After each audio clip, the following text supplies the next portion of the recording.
Hello, this is part four. Excuse me, let me set my camera. Hi, this is part two of the chapter three lecture. In this part, we are going to talk about topic called the nature of the light. It is one of the essential topic because in part one, what we did is we introduced the energy and we define energy as the capacity to do work or transfer heat.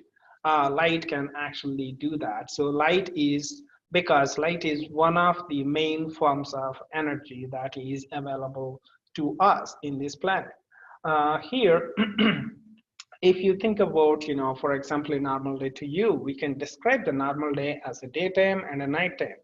And the norm to call something as a daytime, something as a nighttime is whether sun is up, sun is available, or sunlight is available, or when sun is down and sunlight is not available.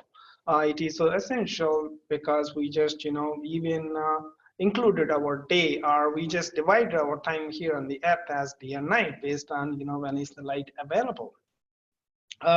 Coming to the uses of sunlight, that I don't have to just reiterate. We already discussed in last part of this chapter lecture that according to law of conservation of mass theory, energy can neither be created nor destroyed, which means all the energy that we are experiencing here, or majority of it is being as a result of the sunlight.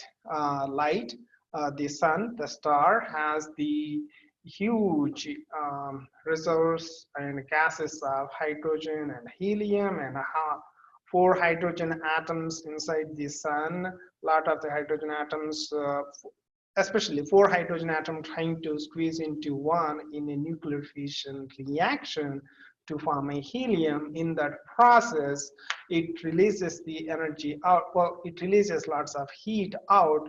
That heat, we see it as in the form of light energy. And of course, there are different types of sunlight also comes out. For example, sun flares releases, gamma rays, all of these. So the light that is coming to the planet Earth from the sun is as a result of the potential energy of the hydrogen atoms trying to form a helium atom in that nuclear fission reaction, so that we are experiencing here. So that light energy, to give a little bit more elaborate introduction, is what we are experiencing. Like, we absorb the heat, we use that to convert into different forms. For example, it is well known in science that the light energy is essential to convert or to make vegetation, the food that we eat.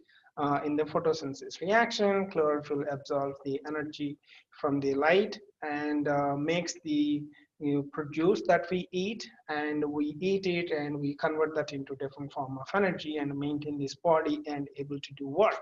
So that's energy conversion. So because light is one of the main form of energy, we are going to spend time on learning about light and the nature of the light, and see where it leads to, eventually to electronic spectrum of the atom.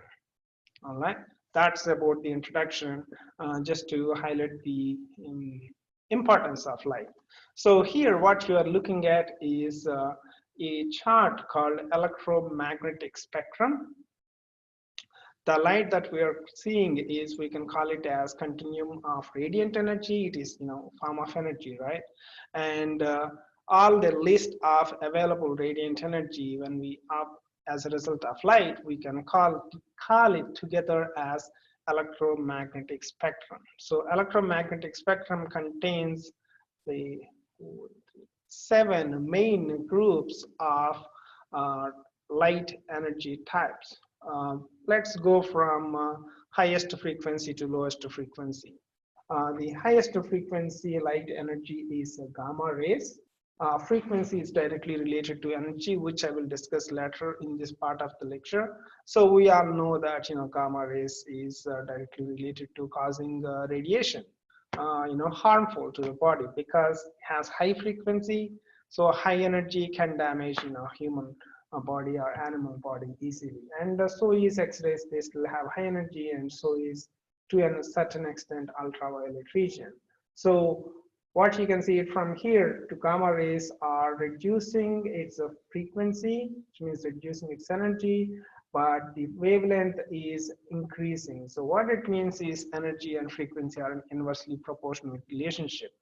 For now, just momentarily, not worry about what is the wavelength is, what its frequency is. I'm going to elaborately discuss them in this part of the lecture in just a few slides. After ultraviolet region, we have a region called visible spectrum. Visible spectrum is what we were able to see and let's say process it in our head and give them titles like, oh, it is a red color, yellow color, blue color, green color, all of this. It is because our eyes have the capacity to read that, not read, let's say eyes have that capacity to process that light in biological mechanism inside the eye and send the nerve signals. I have some chart to discuss that chemistry side of it, which I'm excited to include that extra topic in this lecture. And then we have infrared, microwave, and radio waves. Now let's go into a little bit more detail on this electromagnetic spectrum using different chart that explains what is a wavelength is. So wavelength again, for now, until I explain the scientific definition, for now think of them as sea waves, right? Those are waves, like they just go up and down, all right? So what I showed you in the previous slide is that the numbers, wavelength increases from gamma rays until radio waves. Here you could clearly see it. These are different wavelengths. Here they were just next to each other, like, right? And then you can clearly see more elaborated, little bit more elaborated, some more elaborated, little bit extra elaborated. But here you can't actually see even waves. There's just large straight line, which means like waves are really big that you couldn't really see it. So wavelength increases from gamma rays to until radio waves. And I said in the previous slide, energy and frequency are directly related. Something is more energetic, it also has high frequency. This is just a chart that I picked to show you where the visible spectrum is in the range of all the available different types of energies, different types of light energies. Now let's go to mechanism of how, like when we say visible spectrum or visible light, which means we just need to know how it works. I'm just trying to give you a glimpse of how it works. What's the beauty of this nature is in creating this way for us to read the colors, right? This is not included in textbook. This is extra slide that I decided to put it because it is so interesting. So light basically fundamentally works because we have this molecule 11 retinol that able to convert into 11 cis retinol that able to convert into 11 trans retinol. You would know what is cis and trans maybe sometime later in this semester. If not, definitely in organic chemistry class if you have taken organic chemistry class. I'll try.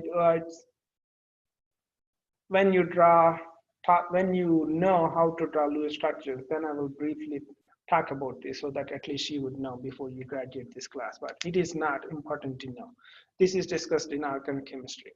So what light does that help us to read is, first of all, the advantage of that we have is we just able to evolve animals, like we all know that where the life started, some small fish or maybe some different kind of creature that lives in the water, eventually the life evolved, right?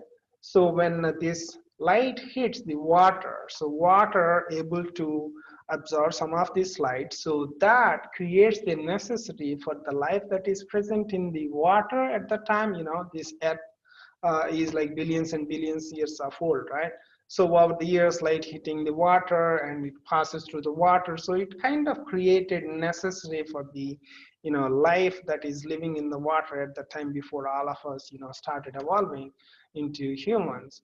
So that demanded the necessary for those species to able to process the light. So it gave the opportunity to able to read the light signal and process that information in the head.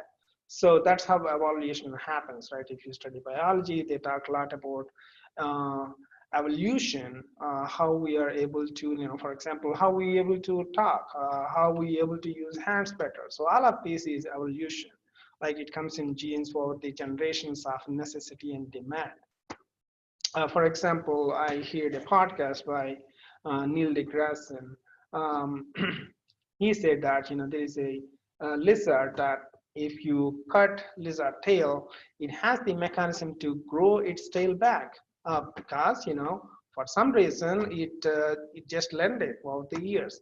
We couldn't grow back if you cut a finger or a hand. Thankfully, well, not thankfully, but also it is weird. Um, but it is evolution. So that evolution also helped us to able to come up with this mechanism of 11 cis retinol molecule, which is actually synthesized from vitamin A. If you eat any foods that contains vitamin A, for example, spinach or carrot or liver, like chicken liver or any animal liver, like beef liver, they are rich in vitamin A. Those vitamin A molecules separates into a huge piece called 11-cis retinol. This molecule, that molecule has this key double bond here, this one. That double bond, when it hit by visible light, because it has enough energy, it changes this double bond into a single bond, like double bond uh, cannot rotate, changes to a single bond, so it can rotate from one side to opposite sides. And when it happens, there's a change in structure. That change in structure sends nerve signals to brain what it is seeing. So based on the intensity of the light, it hit this 11 cis retinol, and how quickly it transferred into 11 trans retinol. There's different kinds of signal sent. Based on different kinds of signal sent, we read different colors. How beautiful is that, right? How beautiful is that? I'm always amazed. So that's all about the history of how our eye able to read different colors and why it is called visible spectrum.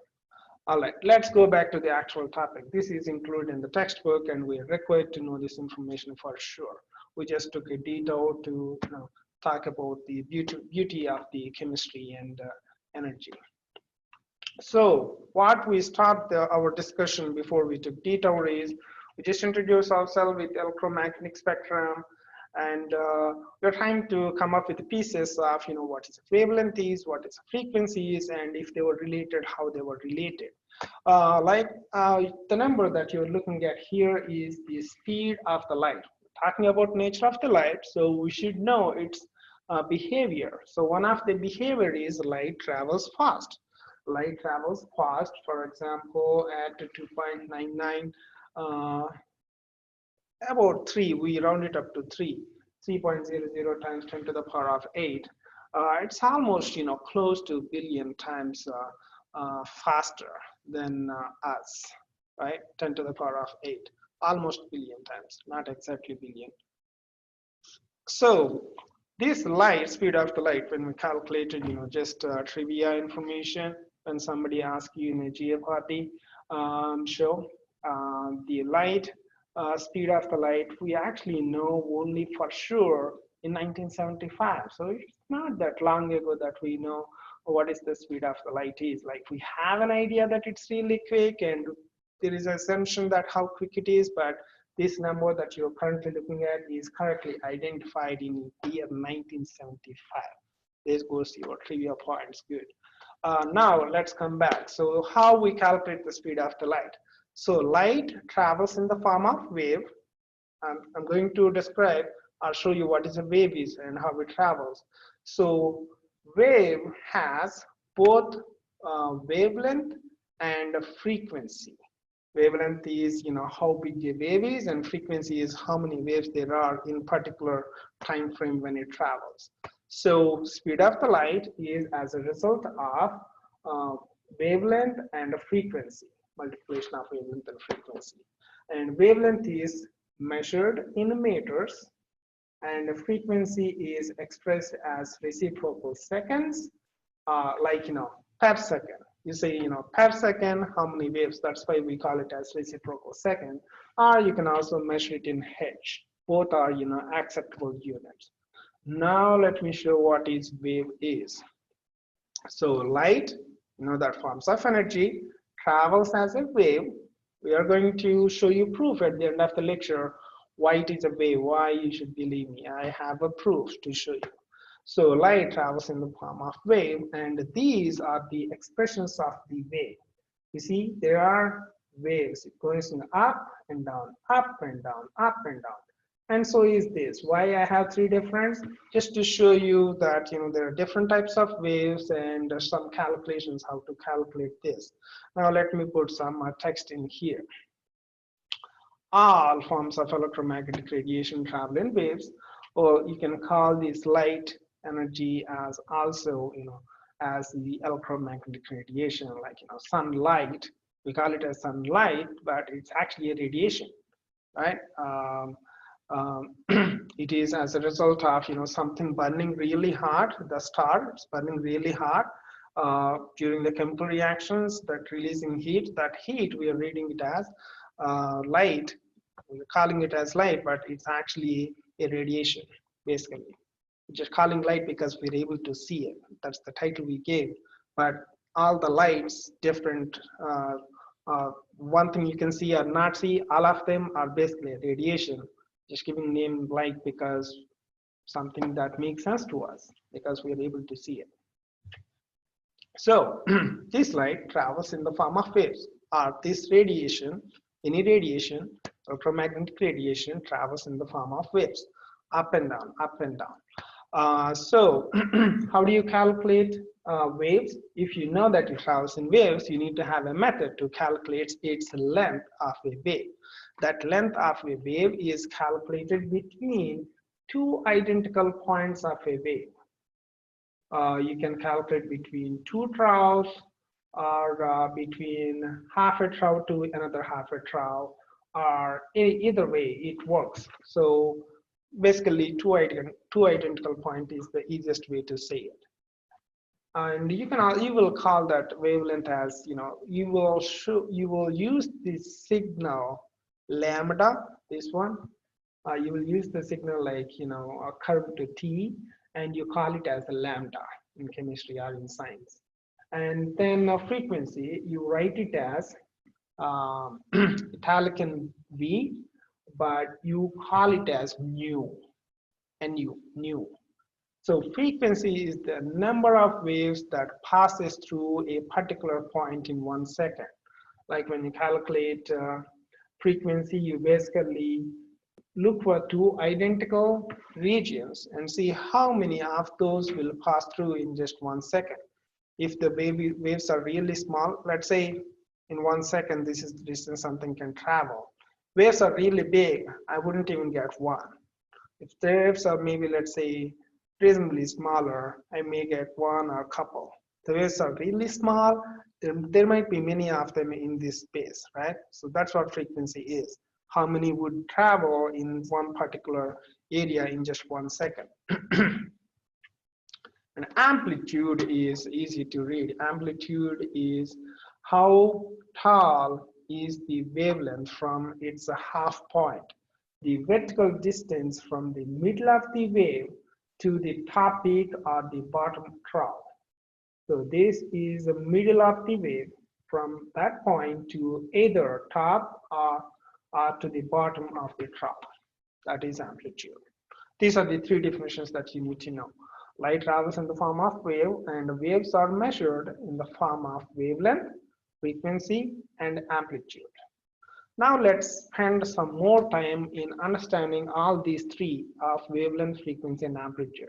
I'm just going to spend, let's say, next 2-3 slides explaining this in different ways so that you will get that comfortability with this topic. So we just discussed that there are different waves and different wavelengths. One thing that you would be comfortable knowing is Wavelength, well, amplitude is actually directly related to the intensity of the light. So wavelength and amplitude are kind of related, because if you have a larger wave, you would have eventually definitely larger amplitude. If you have a smaller wave, you would have a smaller amplitude. So let's say if you have smaller wave like this, you have smaller amplitude. If you have a larger wave like this, you would have larger amplitude. So they were kind of related to each other. And they hold its independent properties. For example, amplitude property is it will have the relation, it will have its direct relations to the intensity of the light. If the amplitude is larger, light intensity is greater. If the amplitude is smaller, light intensity is really dim. All right. So we just say that how light travels. Uh, so far, you know that there is a light, it's a form of energy, it travels, right? As a result of, electromagnetic radiation released from some potential energy source, I'm going to use the sun star as an example. It has potential energy, it is releasing its energy out, it is radiating energy out. So when it radiates energy out, it radiates, we call it in the form of light because it is something we can easily see, although there are many other different types that we couldn't see. So when this radiation occurs, like for example light, we said it is travels in the form of light, and it is find that this wavelength is actually not just one directional, not just going straight, it is going in waves. And also within the wave, it is actually having the components of both electric field and a magnetic field. So what it means is that electric field is something it results in, it has as a result of having the electric charge, like charge component on it. So it has some certain charge. So light has a charge, or it is an energy, so it will have a charge. And also magnetic is because having a charge will create its own magnetic field around it.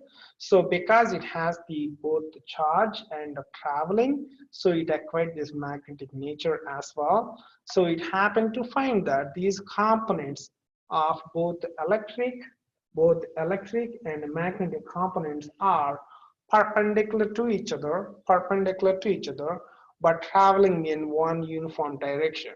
They were just going in they were just going in perpendicular to each other, but they were still traveling forward. So this is unique. All it is an energy and it is making its own rules. When it releases, it is because having a charge, so it is obviously showing electric field, and because it is moving, it is acquiring that magnetic field. It's kind of like, get away from me. Magnetic field arises, to protect its charge. So it's kind of like, keeping other things away from it and helping it to move forward. So just know this. We are going to come back to this again and talk about this in next parts of the lectures, that wave has a electromagnetic component. What it means is, while it is traveling, it will travel with both electric field and a magnetic field perpendicular to each other. They happen to have the same frequency and wavelength. They were of similar magnitudes. Okay. Let's discuss more about the waves. So we just said that light travels in the form of wave, and what we are going to show here is something we already know, with the common sense, but we're trying to show here with scientific proof. The common sense is that when you visit the ocean, you could see that if you pay attention, smaller waves club together sometimes to make a larger wave. Smaller waves comes and comes. They make a larger wave and come to the shore. Sometimes these smaller waves comes close, but they come at different angle than where they can collaborate with each other. Sometimes they collide into each other, they die. Like when you're swimming in the ocean, sometimes you get excited for a wave. It just doesn't come never. It just flattens. Sometimes you will see like huge wave coming up, It is as a result of waves have a nature of interference. They interact with each other. They either help each other to become larger or they collide into each other to destruct themselves. It basically happens for any type of wave. So because light is traveling in the form of wave, it is happening to the light as well. So we have experiments to show it. So just in this slide, look at the different types of interferences. I'll have your focus on first the constructive interference, where waves are colliding into each other to combine into a one larger wave. They interact so that they add to make a larger wave. So we call them as in-phase interference. What it means is they were helping each other by colliding into the same type of rows. They merge into each other nicely and make a larger wave. We call it as constructive interference. The other type is a destructive interference, which are called out of phase. What it means is they collide into each other to kill the wave, basically to kill each other, just like Kill Bill movie. Not nice, but it is what happening in nature. So wave distracted because they collide at the out of phase region, so they kill both the waves by colliding in out of phase by interacting at wrong place. That's a kind of easy word to say. So there is no wave, it died. All right. So in the next couple slides, I'm going to show you what is the proof that we got. The popular proof that we got is called a double slit experiment. What it means is here, when you exposed a light to a slit, a single slit, right? What you're seeing here is a single slit. So then you further expose the light that is coming out of a single slit to double slit. See what happens, okay? So if light only travels like a straight line, so your straight line should pass the single slit and die here when it touches the metal plate. But it did not stop here. You can see that here, right? Straight line light passes through and getting bigger, bigger, bigger, and whatever died at the metal, but some light passes through here and passes through here. So at least what you should be seeing, if light is like traveling like a straight line and no interference, you should be seeing one line here and another line here. You should only be seeing just two lines across where the slit is. However, it did not happen. It happened to be that waves that comes out of the second slit started interfering with each other, both in phase and out of phase, to make both the larger, the constructive interference, and also null interference, the destructive interference, that results in the screen image of shaded and brightened, shaded and brightened, shaded and brightened regions. So this shaded and brightened region production of light telling us that light actually travels in the form of wave, and the waves will undergo interference of both constructive and destructive interferences that results in becoming larger and also going null. I have the GIF image here that I think will contribute to my explanation. Again, I'm just going to not say anything, let you guys watch that couple times.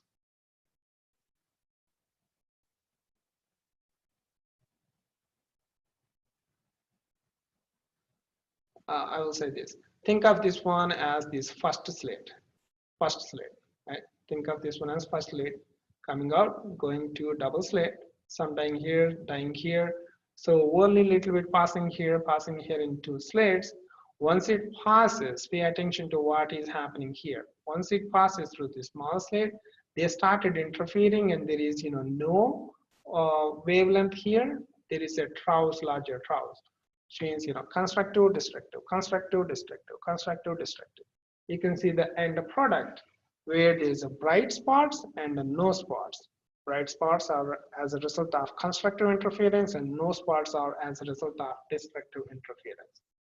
Right? So now you know that light travels in the form of waves, and waves can interact with each other to undergo constructive interference or destructive interference.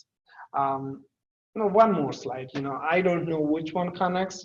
Different people connects to different images. That's why I try to put max information possible. Same thing that we discussed. Same double slit experiment, but from different book.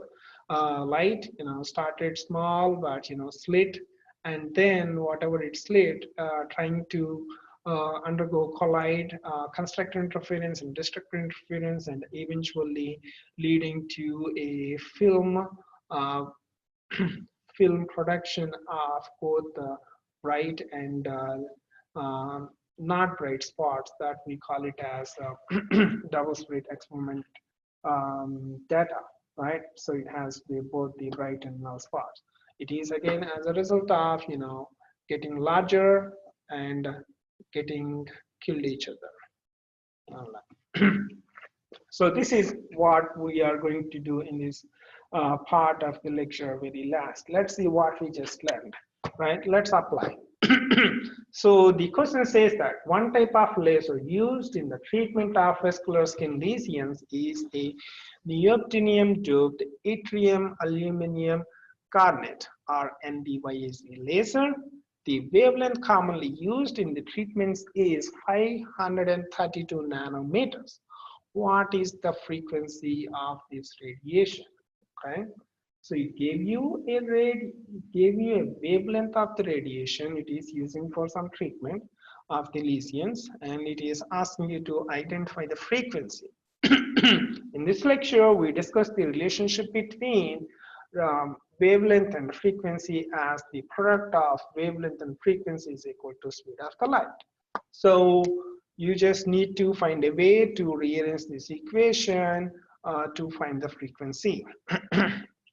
So the plan will be that you are going to rearrange the equation C is equal to lambda V into nu is equal to C over lambda. So you already know the C, the speed of the light constant as 3.002 times 10 to the power of 8 meters over second. So now pay attention to the units in this chapter that is most important. Well, not just this chapter, entire this term or any major science class. Pay attention to the units. The units of speed of the light is meters per second. The units given for wavelength is nanometers. So you cannot cancel each other directly. So you need to convert one into another. So always you don't directly convert your given units. C is a given unit, constant.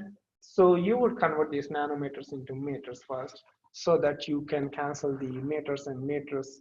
So you will end up with the reciprocal of second inverse, which is Hedges, which is what you need for the units as a frequency. So this is what the plan is going to be.